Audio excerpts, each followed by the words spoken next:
હું છું સંદીપ પંડ્યા, અમરેલી ભાજપ શાસિત નગરપાલિકા હજી તો બોર્ડ બની રહ્યું છે ત્યારે અમરેલીમાં જ્યારે ઉનાળો છે, ગુજરાત સહિત અમરેલી જિલ્લામાં 45 ડિગ્રીથી વધારે જ્યારે તડકો પડી રહ્યો છે ત્યારે લોકો પાણી માટે વલખા મરી રહ્યા છે. પણ આ અમરેલી વોર્ડ નંબર 6ની સમીક્ષા તમે જોવો, અહીંયા મેન લાઈન તૂટી ગઈ છે. બધા લોકો અહીંયા જાહેર રોડ છે, લોકોની મોટા પ્રમાણમાં અવર જવર છે.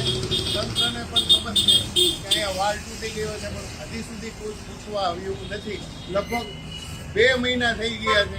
આમ તમામ હજારો લીટર જ્યારે સામાન્ય માણસ પાણી માટે વલખા મારી રહ્યો છે, પીવાના પાણી માટે, ત્યારે હજારો લીટર પાણી અહીંથી વહી રહ્યું છે. આના જવાબદાર કોણ? આ તંત્ર છે તે ઘોર નિંદ્રામાં છે. હું નગરપાલિકાના શાસકોને કહેવા માંગુ છું કે આ તમને નથી દેખાતું આ મેઇન રોડ ઉપર છે, ક્યારે તમે આની મરામત કરશો?